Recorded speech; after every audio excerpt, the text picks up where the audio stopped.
Namaste, everyone. Namaste. Okay, so as Ramdas nicely mentioned, I will be looking at our current landscape for Hindu students with a particular focus on the National Hindu Students Forum within the UK, what our students are facing at the moment, and why it is vital for us to have a Hindu presence on campus and for us to understand what we do to help us progress as students. So let's take a look at the few facts that we do have. So currently, we have around 2.8 million students in higher education. Now, higher education in the UK is university students. Of these 2.8 million students, there is around 42,000 students that are associated with being Hindu. And when you look at that statistic, you notice that it is less than 0.15% of students on campuses at the moment that identify as Hindu. That is a minute population. Why this is important is when we look at the bigger picture, our students are within many different scopes of our education system. We have many within healthcare, finance, marketing, and many more. So regardless of the population of our students, we still have an outreach of many different careers and many different professions. Now, where does NHSF UK fit into this picture? Within this picture, we have a connection as NHSF of over 10,000 students. So 10,000 students nationally every year associate with this organization. Why? Because they have some sense of understanding their dharma, understanding what it means to have this descent, this origin from Bharat. We tend to provide and we care for these students and understand what their picture is. Now, what we're going to do today is look at two different case studies, where our organization has come from, the challenges that they faced against Hindus, and the challenges that are currently being faced on campuses, and what that means for our future. So, over 30 years ago, we're going to look at our previous landscape, why we were created, and what we had to do to create that presence for us on campuses. Over 30 years ago, there was a group on campuses that was converting Hindu students. Hindu students were being groomed and they were converted, losing their Hindu identity, not knowing what it meant. And due to a lack of education, these groups were allowed to essentially carry out what they wanted to. But due to the NHSF presence, we started to build a system on how we can tackle this. So we rallied. The leaflet that you see there was created by our students at the time, talking about what is the group that is doing this? Why is it so important that we ban these groups on campus and ensure that our students don't lose their identity?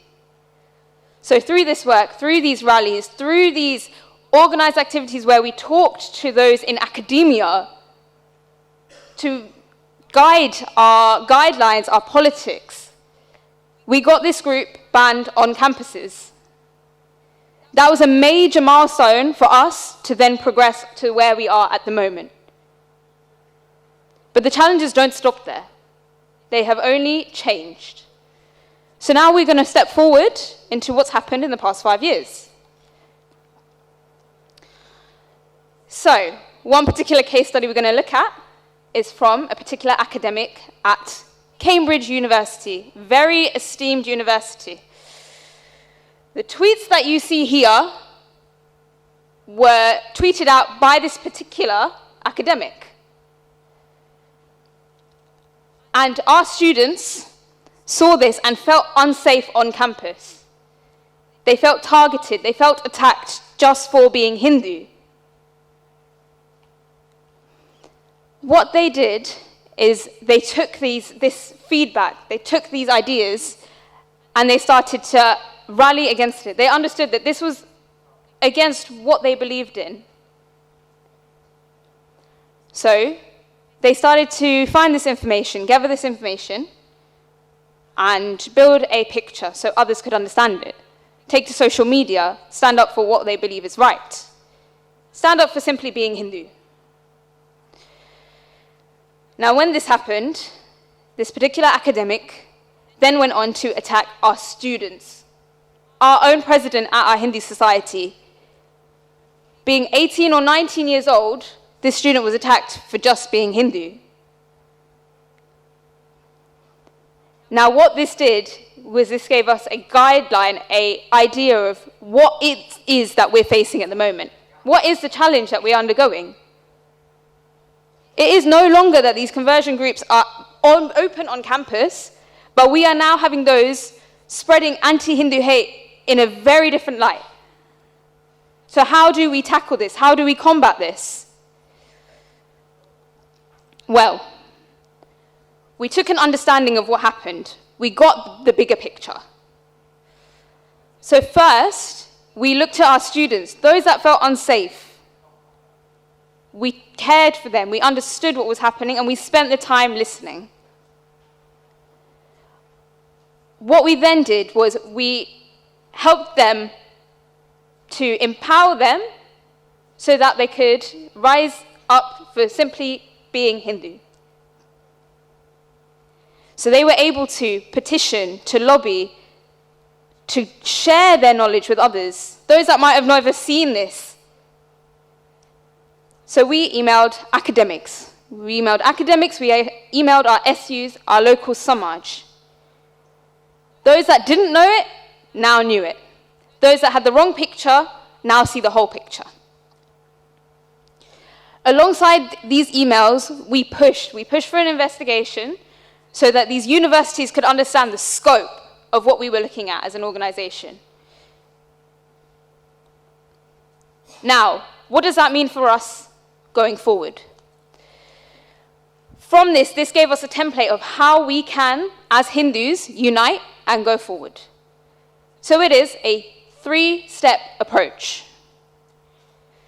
So the first step is student care. Every year, annually, within our training days for university students, again, 18, 19, 20-year-olds, we show them that they have rights as Hindus. If there is systematic discrimination, we can stand up for it. We should stand up for it. It is our right.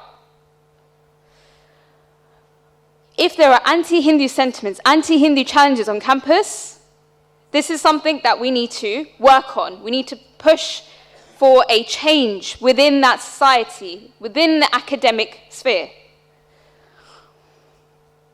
Next, we looked at how we tackle these challenges. If these are happening, how do we address them? We take a backed-up, evidence-based approach to these situations. We take time to see what happened within these scenarios and broadcast them publicly. Those that are doing anti-Hindu sentiments on campus should be challenged. So that was the second step. Now, the third step as an organization, what we are aiming to do is take an approach where we can plan for the future and where we can eradicate anti-Hindu challenges on campus. So, we create a database, we create a log. Anti-Hindu challenges, they are logged. Academia who are presenting these challenges, they are logged. Potential challenges that may pop up, also logged. So this is just the UK perspective on things. This is not global in that sense, in our approach, but we have taken an idea from the US perspective. They have tackled the same challenges. They are still tackling the same challenges. So as a global community, How do we tackle this? We work together, like conferences like this. We take the time to understand them. And this is where we move forward. This challenge goes forward, past today, past this year. Thank you for your time today. Very much appreciate it. Namaste.